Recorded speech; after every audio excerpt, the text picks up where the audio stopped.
அனைவருக்கும் வணக்கம். வழக்கமா நம்ம சேனல்ல நம்ம பேசும்போது சில நேரங்கள்ல தொடக்கத்துல ஒரு வீடியோ ஏதாச்சும் போட்டு காமிச்சு, அத பத்தி கொஞ்ச நேரம் உங்ககிட்ட பேசிட்டு அதுக்கப்புறம் டாபிக் குள்ள போறது வழக்கம். அந்த மாரி இன்னைக்கும் ஒரு சிறப்பான ஒரு பீஸ் ஒண்ணு கிடைச்சிருக்குதுங்க. நல்ல பொருள். ஆமா. என்ன அப்டின்னா, இந்த பராசக்தி படத்தை மக்கள்கிட்ட கொண்டு வந்து தியேட்டர்ல ரிலீஸ் பண்ணி, வெள்ளித்திரையில் ஒரு புரட்சி. நாங்க வந்து வழக்கமா ரூ. 200 குடுத்து தான் எல்லாரையும் உடன்பிறப்பா மாத்துவோம். இந்த வாட்டி ரூ. 200 உங்ககிட்ட வாங்கிக்கிட்டு தியேட்டருக்குள்ள அனுப்பி உங்கள உடன்பிறப்பா மாத்தப் போகிறோம். அப்படின்னு சொல்லி பயங்கரமான பிளான போட்டு படம் எடுத்து போட்டாங்க. தீ பரவட்டும் அப்படின்ற மாரி. பரவுச்சா? அப்படின்னு கேட்டா, பரவிருச்சுங்க ஐயா, பரவிருச்சுங்க ஐயா. எங்க? அப்படின்னா, நம்ம வேட்டிக்குள்ள தான். அப்படிங்கிற மாரி திரையரங்க புரட்சி ஒண்ணு நடந்து விட்டது. பாருங்க அந்த வீடியோவ.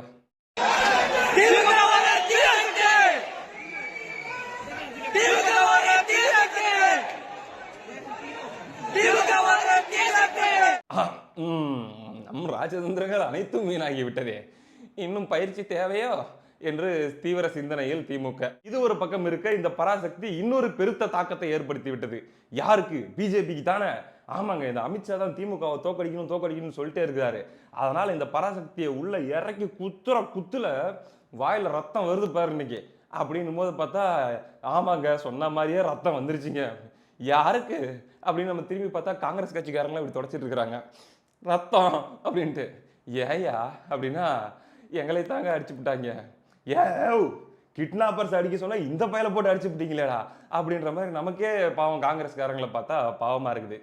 விஷயம் என்ன அப்படின்னா, அந்த படத்தில் வந்த ஒரு வசனம், சில காட்சிகள் காங்கிரஸ் தாங்க படத்துல சும்மா வச்சு வச்சு செஞ்சிருக்கிறாங்களாம்.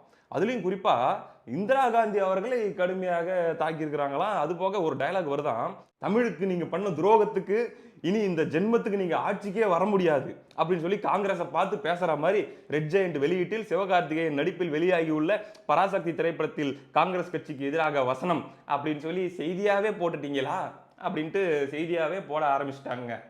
ஏன் ஐயோ ஏயா பஸ்ஸுக்குள்ள நானும் இருக்கேன்யா, இப்ப எதுக்கு பாம்பு வெடிக்க வச்சீங்க அப்படின்னு சொல்லி காங்கிரஸ்காரங்க, அதுலயும் காங்கிரஸ்ல திமுக சைடுல இருக்கிறவங்க எல்லாம் பாவம் மண்டை மேல துண்டை போட்டுக்கிட்டு என்னடா அப்படின்னு சொல்லி யோசிச்சுட்டு இருக்கக்கூடிய இந்த சூழல்ல சுத்தி இருக்கிறவங்க எல்லாம் சும்மா இருப்பாங்களா?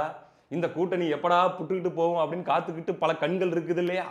அந்த கண்கள் பாவம் ஏற்கனவே இந்த கூட்டணி ஐசியூ வார்டுல தீவிர சிகிச்சை பிரிவுல அப்படி இழுத்துக்கிட்டு இருக்குது. அப்பப்ப சிபிஆர் கொடுத்து காப்பாத்திட்டு இருக்கிறாங்க நம்ம செல்வ பெருந்தகையும் இன்னொருத்தர் யாரு ப சிதம்பரமும். இந்த நிலைமையில இருக்கும்போது எல்லா வயரும் ஒரே நேரத்துல புடுங்கி விட்ட மாதிரி இந்த படத்துல இந்த மாதிரியான வசனங்கள் காட்சிகள் எல்லாம் வந்திருக்குதுங்க. இதுல இந்த உற்று நோக்கிக்கிற கண்கள் நான் சொன்னேன்ல, அவங்க ஆரம்பிச்சிட்டாங்க. என்னங்க இப்படி கேவலப்படுத்தி வச்சிருக்காங்க? தமிழ்நாட்டில் காங்கிரஸ் கட்சிக்காரன் யாருக்கும் சூடு சோரணையே இல்லையா? மானமுள்ள காங்கிரஸ்காரன் யாருமே இல்லையா அப்படின்ற மாதிரி கேள்வி கேட்டுட்டு இருக்கிறாங்க. இப்படி இருக்கக்கூடிய சூழ்நிலையிலே ஏன் இல்லை நான் இருக்கிறேன் அப்படின்னு சொல்லி வந்திருக்கிறாரு மாணிக்கம் தாக்கூர். மாணிக் தாக்கூர் சடனென்று மாணிக் பாஷாவாக மாறி காங்கிரஸ் வாயில வலிஞ்சிட்டு இருக்கிற அந்த ரத்தத்தை தொடங்கிறாரு. தொடச்சு பார்த்து அப்படியே ஒரு கோவம் வருது. அந்த கோவத்துல ஒரு பதிவு போடுறாரு பாருங்க. சாணக்கியா தான் இந்த மேட்டரை செய்தியா எடுத்து போட்டு இப்படி ஊதி விட்டது. அதை எடுத்து போட்டு மாணிக்கம் தாக்கூர் என்ன கேட்டிருக்காருன்னா, சாணக்கியா செய்தி உண்மையா? பார்த்தவர்கள் வீடியோ போட்டு விடுங்கப்பா. இந்த பராசக்தி படம் தோல்வி படம் என நண்பர்கள் சொன்னார்கள். நான் ஏன் நம்ம உழைச்ச காசு வீணடிக்க வேண்டும் என்று நான் படம் பார்க்கவில்லை அப்படின்னு சொல்லி அவரு போட்டிருக்காரு. இப்படித்தான் பேசி வச்சிருக்காங்களா எங்க கட்சியை பத்தி? உண்மையாப்பா அப்படின்னு சொல்லி கேட்க கமெண்ட்ல, சார் ஆமா சார் பேசி போட்டாங்க சார், தாக்கப்பட்டு விட்டார்கள் காங்கிரஸ் கட்சியினர் பாத்தீங்களா அப்படின்னு சொல்லி இவங்க இன்னும் கொஞ்சம் உசுப்பேத்த இன்னொருத்தர் காங்கிரஸ்ல இருக்கக்கூடிய இன்னொரு பொறுப்பாளர் அவரு இன்னும் கடுமையான தாக்குதலை வெளியிட்டுள்ளார். அவரு பராசக்தி படத்துல கருணாநிதி அவர்கள் கேமியா பண்ணியிருந்தாரு. நான் சொன்னேன்ல டைட்டானிக் ஜாக் கெட்டப்ல வந்திருக்காரு அப்படின்ட்டு. அந்த ஸ்கிரீன்ஷாட்டை எடுத்து போட்டு இந்த கோமாளி யாரு யாராவது சொல்லுங்கப்பா அப்படின்னு சொல்லி கேட்டு வச்சிருக்காருங்க. ப்ரொஃபைல் பிக்சர்ல பார்த்தா ராகுல் காந்தி. இப்படி ஒரு டைப்பா போயிட்டு இருக்குது. ரைட்ரா ஏதோ ஒரு பிளானோட தாண்டா இவங்க வேலை பார்த்துக்கிட்டு இருக்கிறாங்க அப்படின்ட்டு. இப்ப இந்நேரம் இந்த செய்தி ராகுல் காந்திக்கு போய் சேர்ந்திருக்குமா அப்படின்னு நம்ம விசாரிச்சு பார்த்தா கண்டிப்பா போய் சேர்ந்திருக்குங்க. அதாவது தலைவரே தாக்கி போட்டாங்க தலைவரே அப்படின்னு இவங்க சொல்ல, ராகுல் காந்தி என்னது நம்ம பார்ட்டியை தாக்கிட்டாங்களா அப்படின்னு அவர் கேட்க, பார்ட்டியை மட்டுமா தாக்குனாங்க, உங்க பாட்டியையும் சேர்த்து தாக்கிட்டாங்க தலைவரே. படத்துல இந்திரா காந்தி அம்மையார அங்க வந்து அவரை எதிர்த்து தான் இவங்க எல்லாம் போராடுற மாதிரிலாம் காட்சி வச்சிருக்காங்க. அதை தாண்டி இந்திரா காந்தி கெட்டப்புல ஒருத்தங்க வந்தாங்க பாருங்க, வேணும்னே திட்டமிட்டு பழி வாங்கின மாதிரி வச்சிருக்காங்க. சுதா கொங்காராவே அந்த கெட்ட போட்டு நடிச்ச மாதிரி எங்களுக்கு ஒரு ஃபீலிங் அப்படின்லாம் சொல்லி ராகுல் காந்தி அவர்கள் வரைக்கும் இந்த செய்தி போயிட்டதாக ஒரு தகவல். இப்படி இருக்கக்கூடிய சூழல்ல இதுக்கு மேலேயும் இந்த கூட்டணி விளங்குமா? இல்ல இந்த கூட்டணியில இதுக்கு மேலேயும் காங்கிரஸ் இருந்தா அவங்கலாம் காங்கிரஸ்காரங்களா அப்படின்னு கேட்கறாங்க. யாரு? அதுவும் காங்கிரஸ்காரங்க தான், வேற யாரு? இந்த நிலையிலே அதாவது பாத்தீங்கன்னா படம் ரிலீஸ் ஆகி ஃபர்ஸ்ட் ஷோ ஓடிட்டு இருந்துச்சுல்ல, ஓடி முடிச்ச உடனே நான் படத்துக்கு போல, நான் ஆல்ரெடி அது கொள்கை முடிவு போல. படம் பார்த்த ஒருத்தர்கிட்ட நான் கேட்டேன், முக்கியமான ஆள்னு வச்சுக்கோங்களேன். அவர்கிட்ட நான் கேட்டேன். அவர் என்கிட்ட என்ன சொன்னாரு, படம்லாம் நல்லா தான் இருக்கு, ஓகேவா இருக்கு. ஆனா நீங்க பாருங்க, இந்த படம் வந்து ஒரு 2 நாள்ல திமுகவுக்கும் காங்கிரஸுக்கும் நடுவுல ஒரு பெரிய பஞ்சாயத்து கிளம்பினாலும் ஆச்சரியப்படுறதுக்கு இல்ல தலைவா. அந்த அளவுக்கு போட்டு காங்கிரஸை பொளந்து விட்டுருக்காங்க அப்படிங்கிற மாதிரி அவர் சொன்னாரு. கூட்டணியே இவனுங்க முடிச்சு விட்டு போயிடுவானுங்க போல இருக்குது. அவர் சொன்ன டோன்ல நான் சொல்றேன்.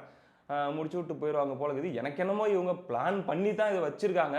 இதுங்க போட்டும், நம்ம கூட்டணியில் இருக்க வேணாம் அப்படின்னு முடிவு எடுத்துட்டு தான் இதெல்லாம் பண்ற மாதிரி தெரிஞ்சு படம் பார்க்கும்போது அப்படின்னு சொன்னாருங்க. இதெல்லாம் சுத்தி வளைச்சு நடந்து கொண்டிருக்கக்கூடிய இந்த சூழல்ல வருகின்ற 13ஆம் தேதி ராகுல் காந்தி தமிழ்நாட்டுக்கு வருகிறார். கடலூர்னு நினைக்கிறேன். கடலூர்ல நடக்கக்கூடிய ஏதோ ஒரு நிகழ்ச்சியில கலந்து கொள்ள வருகிறார் அப்படின்ற ஒரு செய்தியும் நம்ம கேள்விப்படுகிறோம். ரைட்டு. போன தடவை தமிழ்நாட்டுக்கு எலெக்ஷன் டைம்ல ஒரு தடவை வந்தார்ல 2024ல. அப்பதாங்க அந்த டிவைடரை ஜம்ப் பண்ணி ரோட்ல இருந்து அந்த பக்கம் போய் ஒரு பேக்கரியில் போயிட்டு, எங்க அண்ணன் மை பிரதர் மு.க. ஸ்டாலின் அவருக்கு ரொம்ப பிடிச்ச ஸ்வீட்ஸ் நான் வாங்கிட்டு போறேன் அப்படின்ட்டு அவர் வந்து அதெல்லாம் லைவ் ரிலே காட்டினாரு. போயிட்டு பேக்கரியில் போயிட்டு ஸ்வீட் எல்லாம் வாங்கிட்டு அதை போய் மேடையில் ஐயா ஸ்டாலினுக்கு கொடுத்து அப்படி ஒரு மாதிரியா பண்ணாங்க இல்லையா. கடைசியா இவங்க சந்திச்சுட்டு இருக்குது எப்ப நமக்கு தெரிஞ்சு பீகார் எலெக்ஷன்ல 3 பேரும் ஒன்னா சேர்ந்து இப்படி டாட்டா காட்டினாங்க இல்லையா. ஆமா, போய் நம்பால் போயிட்டு அங்க முடிச்சு விட்டு வந்தாருல்ல. ஆமா, அந்த வின்னிங் ஸ்ட்ரீக். ரைட்டு. அதுதான் நம்ம கடைசியாக இவங்க ஒன்றா பார்த்தது. இப்போ ராகுல் காந்தி தமிழ்நாட்டுக்கு வரப்போகிறார். இப்போ வரக்கூடியவர் மறுபடியும் திமுகவில் இருக்கக்கூடிய தலைவர்களை ராகுல் காந்தி அவர்கள் ஒரு மு.க. ஸ்டாலின் அவர்களையோ உதயநிதி ஸ்டாலின் அவர்களையோ மற்றவர்களையோ சந்திப்பாரா? அவர்களோடு ஏதாச்சும் ஒரு நிகழ்ச்சியில் கலந்து கொள்வாரா? இல்லை வந்து அப்படியே சைடாக அவங்க பக்கம் திரும்பாமல் வந்து வேலையை மட்டும் பார்த்துட்டு போவாரா? இந்த 13ஆம் தேதி என்ன நடக்க போகுது அப்படிங்கிறத பொறுத்து காங்கிரஸுடைய டெல்லி தலைமை என்ன மூவ நோக்கி போறாங்கன்ற பல்ஸை கொஞ்சம் கணிச்சிடலாம் அப்படின்னு சொல்லிட்டு இருக்கிறாங்க. இதை தொடர்ந்து 18ஆம் தேதி டெல்லியில் ஒரு மீட்டிங் இருக்குது. தமிழ்நாட்டில் இருக்கக்கூடிய காங்கிரஸ் நிர்வாகிகளாம் அங்கே போயிட்டு அவங்க கருத்து தெரிவிக்க போறாங்க இப்படின்லாம் நம்ம செய்தி கேள்விப்பட்டு கொண்டிருக்கிறோம். ரைட். இந்த நிலையில் நேற்று ஜனநாயகன் பொங்கல் அப்படின்ட்டு ஒரு நிகழ்ச்சிங்க. நம்ம திருச்சி வேலுசாமி அவர்கள் இன்னும் சில காங்கிரஸ்ல இருக்கக்கூடிய, அதாவது தாவேகா பக்கம் போனால் நல்லது அப்படின்னு நினைக்கக்கூடிய காங்கிரஸ் தலைவர்கள், அதாவது நிர்வாகிகள் உறுப்பினர்கள்லாம் இருப்பாங்க இல்லையா, இவங்க எல்லாரும் சேர்ந்து ஒரு நிகழ்ச்சி ஜனநாயக பொங்கல் அப்படின்னு சொல்லி, அது ஜனநாயகன் பொங்கலாம், அது கொண்டாடி இருக்காங்க. அந்த இடத்தில் பூந்த ஒரு காங்கிரஸ் ஆதரவாளர், அவரு அந்த சைடு யாரு, செல்வ பெருந்தகை ஆதரவாளர் நினைக்கிறேன், வந்து பயங்கரமா கலாட்டா பண்றாருங்க. வந்து சண்டை போடுறாரு, சாபம் விடுறாரு. பாடி லாங்குவேஜா பாத்தீங்கன்னா காலையிலேயே ஆமா தலைவர் உள்ள போயிட்டாரு போல இருக்குது. அப்படி அங்க போயிட்டு ஆட்டையை கலைச்சு விட்டாரு பேசி. அது போக போலீஸ் எல்லாம் வந்து நிகழ்ச்சியை நடத்த விடாம பண்ணிட்டாங்களாம். வேற கட்சியில இந்த மாதிரி நடக்குமா? வேற எந்த தலைமையிலயும் பேசுமா? தலைமை இந்த மாதிரி எந்த கட்சியிலாவது எதிர்ப்பாங்களா? தலைவர்கிட்ட போய் பேசுங்க.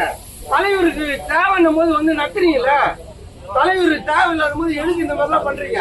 இது அரும்பாக்கம், இது ஏன் ஊரு? இதை பார்த்து கொதித்து போன திருச்சி வேலுச்சாமி அவர்கள் பரபர பிரஸ் மீட் ஒன்று கொடுத்திருக்கிறார். அந்த பிரஸ் மீட்ல விட்டுக்கிட்டு வாங்குன்னு வாங்குறாருங்க.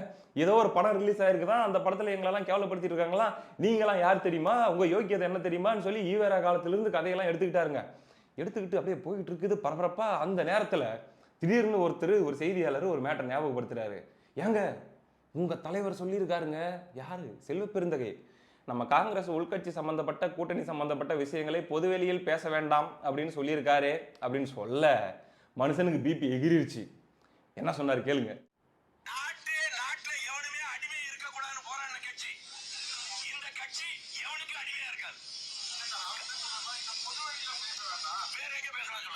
கேட்டாரு செய்தியாளர், பொதுவெளியில பேச வேணாம்னு சொல்லி உங்க தலைவர் சொல்லியிருக்காருன்ட்டு.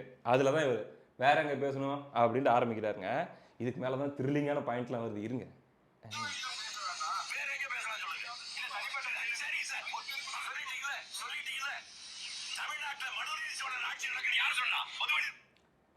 தமிழ்நாட்டில் மனுநீதி சோழன் ஆட்சி நடக்குதுன்னு யார் சொன்னா? கேட்கிறாருல, சொல்லாதீங்கயா, சொல்லுங்கயா. தமிழ்நாட்டில் மனுநீதி சோழன் ஆட்சி நடக்குதுன்னு யார் சொன்னா? அண்ணன் தாங்க, அண்ணன் தான்.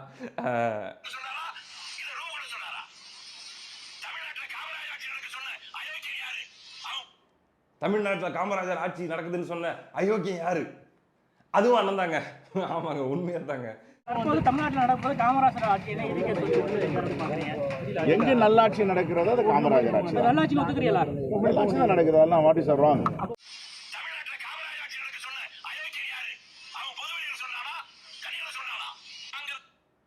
அண்ணே, ஐயா திருச்சி வேலுச்சாமி அவர்களே, ஃப்ளோவில் ஏதாச்சும் மாநில தலைவரை அவன் இவன்ட்டு ஒருமையில் பேசுனீங்களா?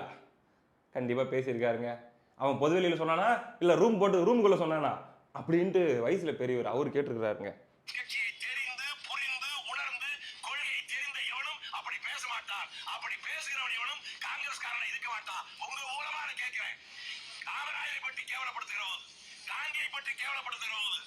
ஐயா போதுங்கய்யா, ரைட்டு. அவர் பேசிகிட்டே இருப்பாருங்க 20 நிமிஷத்துக்கு.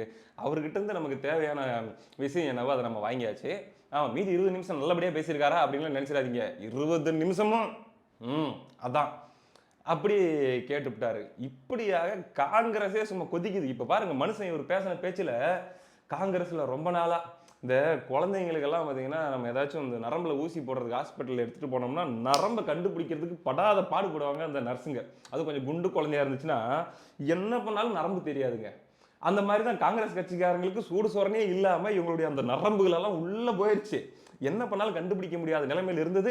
ஐயா திருச்சி வேலுச்சாமி அவருடைய பேச்சை கேட்ட உடனே நரம்பு எல்லாம் நாக்கு பூச்சி மாதிரி காங்கிரஸ்காரங்களுக்குலாம் அப்படி வெளியே வந்துகிட்டு இருக்குதான். அந்த அளவுக்கு காண்டில் உட்காந்துக்கிட்டு இருக்கிறாங்களாம். இப்படி ஒரு நிலைமைகள் போயிட்டு இருக்கிற சூழ்நிலையில தான் ராகுல் காந்தி வருகிறார். இந்த கூட்டணி தொடருமா அப்படின்ற ஒரு கேள்வி. இப்போ வரைக்கும் எல்லாரும் என்ன சொல்றாங்கன்னா, அதெல்லாம் தொடரும்பா, அதெல்லாம் எப்படி பார்த்தாலும் கண்டினியூ பண்ணிட்டு தான் இருப்பாங்க, இவங்களுக்கு ஏது சூடு சோறுனா எலெக்ஷன் வந்தால் இப்படி தான் எதையாச்சும் சத்தம் போட்டுட்டு இருப்பாங்க, கம்முனு அப்படின்னு சொல்றாங்க. ஆனால் இப்படி சத்தம் போட்டுட்டு இப்படி கூப்பாடு போட்டு இப்படி பொது வெளியிலே ஊரெல்லாம் வேடிக்கை பார்க்குற அளவுக்கு சண்டையை போட்டு மறுபடியும் சேர்ந்து தேர்தலை சந்திச்சா ஓட்டு டிரான்ஸ்ஃபர் ஆகுமா? அந்த தேர்தல் விளங்குமா? இப்படி பல கேள்விகள். இப்படி சண்டையை போட்டு இவங்க சந்திச்ச 2011 தேர்தல் என்னவாக மாறியது அப்படின்றதெல்லாமே நம்ம கிட்ட இருக்குதுங்க புள்ளி விவரம்.